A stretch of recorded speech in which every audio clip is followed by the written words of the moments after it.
Jelang akhir pemerintahannya, Presiden Joko Widodo nampaknya tidak mau meninggalkan celah sedikit pun terhadap kinerja pemerintahannya bersama Wakil Presiden Ma'ruf Amin.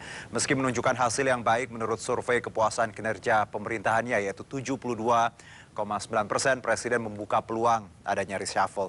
Sektor mana yang akan diperbaiki? Apakah sinyal ini juga dipicu dengan mulai maraknya manuver jelang pemilu 2024? Kita akan membahasnya lebih dalam bersama Ruhut Sitompul, politisi PDIP yang sudah hadir bersama kami di studio.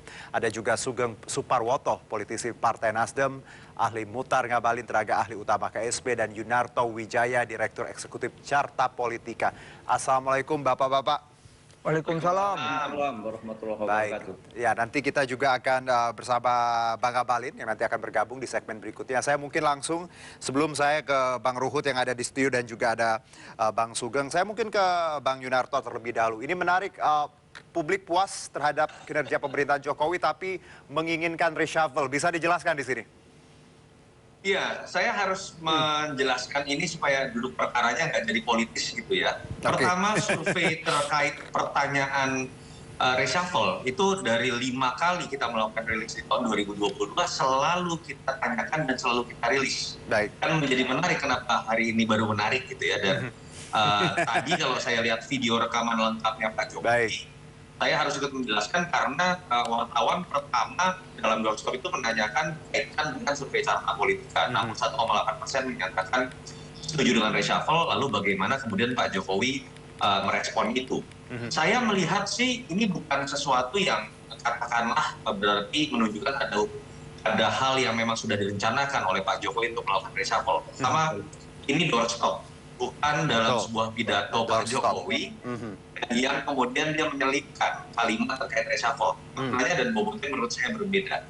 Kedua, jawaban dari Pak Jokowi pun sifatnya menurut saya tidak jauh berbeda dengan jawaban-jawaban sebelum ketika beliau ditanyakan terkait dengan reshuffle. Jawabannya bahkan satu kata, mungkin. Ditanyakan kemudian kapan, ya nanti gitu ya. Jadi kalau saya sih tidak melihat ada sesuatu yang memang bisa dikatakan sebagai sinyalemen Pak Jokowi dalam waktu dekat akan melakukan reshuffle. Beda kalau dalam pidato resmi atau sebuah acara Pak Jokowi dengan sengaja menyelipkan kalimat ini. Artinya itu sinyalemen. Menurut saya ini sebuah spontanitas karena adanya pertanyaan juga itu dalam doorstop ya, bukan dalam konversi. Bang Yunarto. Seperti itu. Ya, tapi kalau kita lihat bagaimana publik menanggapi bahwa sebagian setuju dengan reshuffle, apakah dipertanyakan juga dalam survei kenapa alasannya mereka setuju adanya reshuffle? Apakah ada kaitan dengan hal-hal tertentu? Ini Mas, survei ini judulnya adalah catatan akhir tahun. Jadi berbicara banyak sekali. Pertanyaan tentang reshuffle itu hanya satu. Dia adalah turunan dari bagaimana kita mengukur kepuasan kinerja terhadap pemerintahan Jokowi Ma'ruf yang ada di angka 72,9%. Lalu kita tanyakan secara sektoral.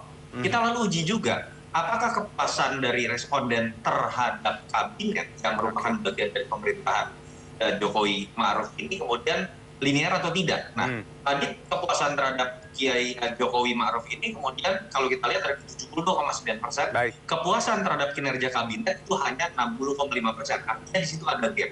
Dan itu kemudian linear. Ketika kita tanyakan lebih lanjut terkait dengan reshuffle, ternyata memang mayoritas menyatakan menyetujui. Saya dapat poinnya, Bang Yunarto. Sekarang langsung saya sapa ada Bang Ngabalin yang sudah bersama kita, tenaga ahli utama KSP. Bang Ngabalin, kalau kita lihat isu reshuffle ini, bagaimana Istana menanggapinya? Ya, terima kasih. Ya.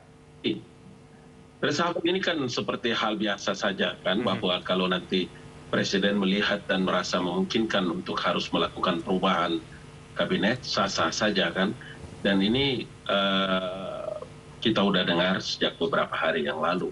Jadi artinya mungkin dalam banyak hal orang boleh membicarakan masalah reshuffle, tetapi saya mau katakan juga bahwa reshuffle ini bukan sesuatu yang kemudian mengganggu situasi politik dan lain-lain sebagainya. Baik, saya ke Bang Sugeng untuk Nasdem nih. Deg-degan nggak sih Bang ada isu ini? Inilah ya. Sama sekali tidak ada deg-degan, karena sekali lagi ya, reshuffle itu adalah sekali lagi hak prerogatif presiden. Kalau memang Presiden memandang perlu, misalnya begini, dengan alasan sebagaimana sering dikemukakan bahwa krisis ke depan agak serius tampaknya, dengan ditandai yang lalu-lalu ya krisis energi, krisis pangan, dan karena ada perang Ukraina dan sebagainya, lantas misalnya dari hasil permenungan pasca G20 Bali, maka misalnya Indonesia akan merubah membuat strategi baru dalam mengatasi berbagai persoalan, maka diperlukan sosok atau kabinet yang baik. Dengan senang hati nggak ada masalah, karena Nasdem sekali lagi mensupport Pak Jokowi itu adalah tanpa syarat selain tanpa Dan Jokowi masih sahabat ya Bang ya?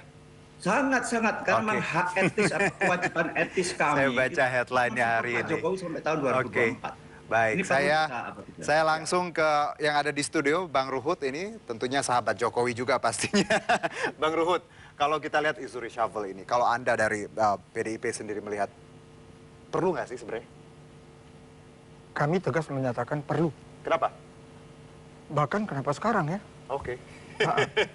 Mesti waktu sudah ada kawan kami dalam koalisi main dua kaki, sudah harus reshuffle. Tapi sudahlah. Benar apa yang dikatakan Pak Sugeng itu hak prerogatif Bapak Presiden. Betul. Jadi yang tahu Bapak Presiden dan Tuhan. Tapi karena ini berbicara partai saya PDI Perjuangan, walaupun Ketua Umum kami Ibu Megawati Soekarno Putri tidak mau cawe-cawe ikut campur, tapi saya yakin kami semua kader termasuk Pak Joko Widodo, ya kami pasti sebagai petugas partai kami lapor kepada Ibu Ketua Umum kami. Jadi saya rasa Ibu Ketua Umum juga tahu. Menarik, Abang bilang tadi ada yang main dua kaki. Seberapa krusial tindakan istilahnya, ya tadi kan kita tahu, kita bicara komitmen seperti itu di awal ya, tapi ada yang melanggar. Seberapa krusial beberapa partai yang sudah tahu dalam pemerintahan, menterinya di dalam, tapi main dua kaki?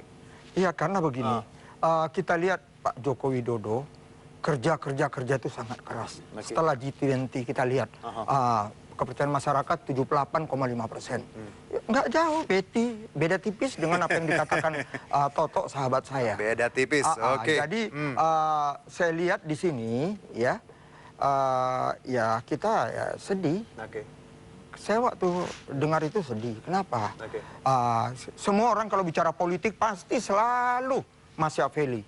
Machiavelli menghalalkan semua cara, tapi para filosof lainnya membuat apa yang namanya etika. Ya, supaya tidak menghalalkan semua cara. Etika. Etika. Itulah sekjen saya Pak Hasto, ya, semua kami ya, Mbak Puan, begitu juga Pak Bambang Pacul, tokoh-tokoh lainnya. Mari kita kedepankan etika. Berarti termasuk dengan apa yang dilakukan, maaf sekali Bang Sugeng, dengan Nasdem. Iya, termasuk dengan Nasdem. Iya. Cuma memang ya, aku ada rasa sedih. Tiga menteri yang di kabinet, kebetulan tiga teman-teman saya. Mereka orang-orang yang kerja baik, ya. Tapi ya namanya politik. Betul. Politik last minute, ya. Kita tahu koalisi kita kan kuat sekali. Mungkin ya gimana gitu. Tapi ya sudahlah, kita kembalikan ke Pak Jokowi. Saya ke Bang Sugeng langsung, Bang. Ini Nasdem gimana sih? Anda punya tanggapan?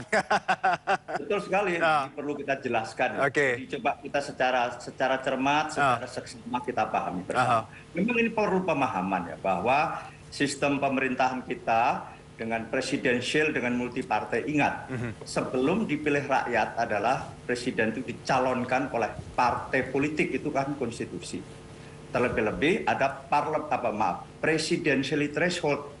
Jadi peran partai politik sangat besar. Maka dari itu kami yang sejak awal mengusung Pak Jokowi, kami mengusung, di samping itu adalah ada kewajiban moral bagi Nasdem untuk tetap mengawal, mensukseskan Pak Jokowi sampai tahun 2024. Kenapa demikian? Karena kita yang mengusung.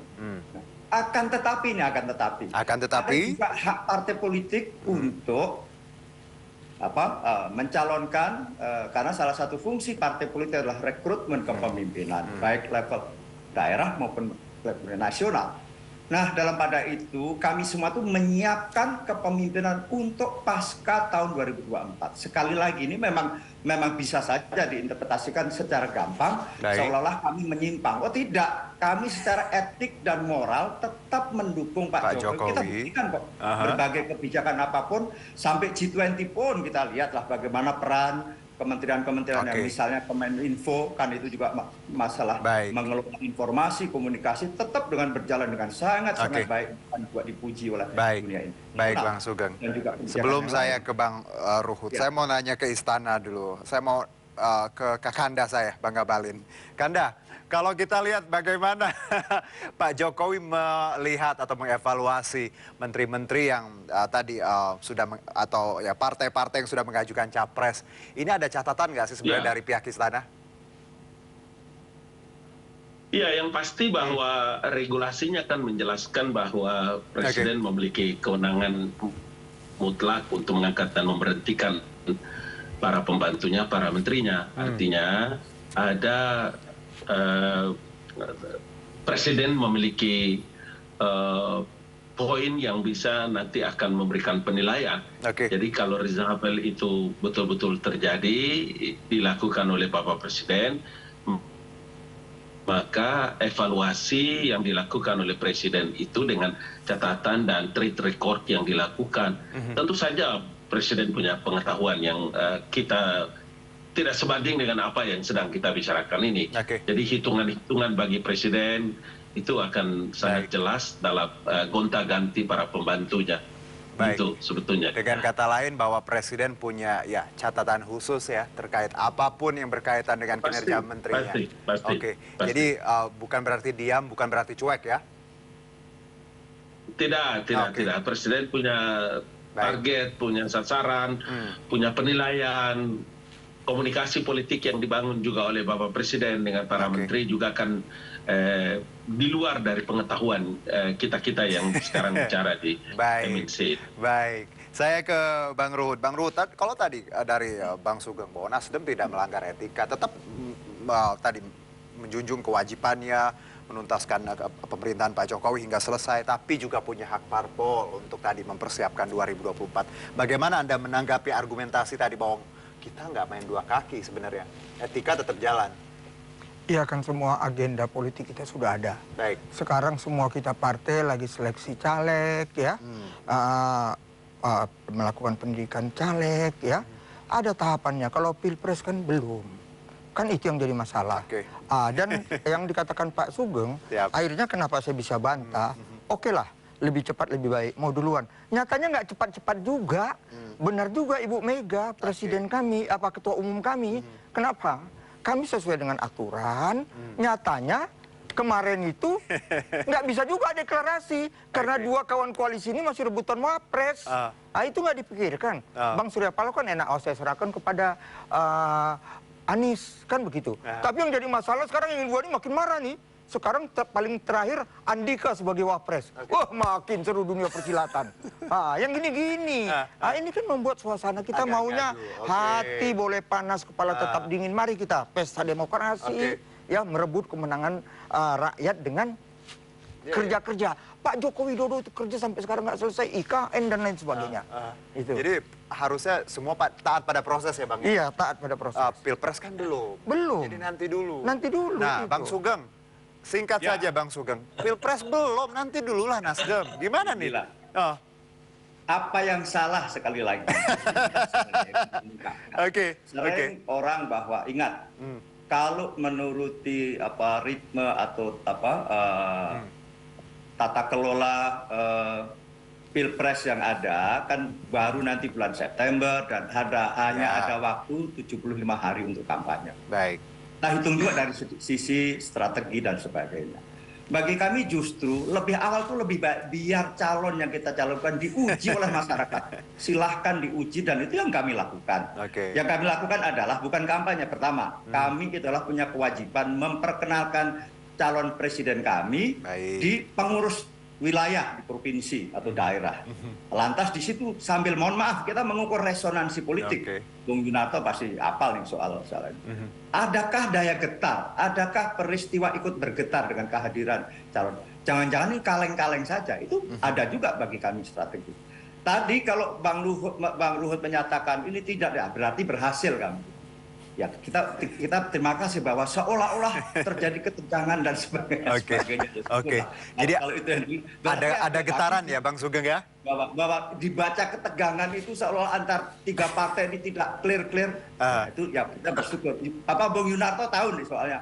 Apa panggung depan, panggung belakang. Ya. Tapi kami intinya adalah secara genuine, secara juga betul-betul demi kebaikan bersama. Tidak ada yang mau kita lantas disakiti, didului, di ini dan sebagainya. Kita juga tahu kenapa. Mohon maaf, kami sih tidak ingin membaca situasi partai politik yang lain. Tetapi bahwa yang lain juga sudah bersiap-siap kok. Namanya KIB itu sudah jelas kok itu. Bahwa PKB dengan Gerindra juga sudah jelas kok. Hanya kebetulan saja kami yang lantas mengumumkan. Tapi semua dalam proses itu, apalagi ketua-ketua partai, apalagi menteri-menteri itu, semuanya sudah dalam rangka pilpres kok. Dan itu terang benderang. Tapi kan dirasa oleh Bang Ruhut pasti tidak melanggar etik yang begitu.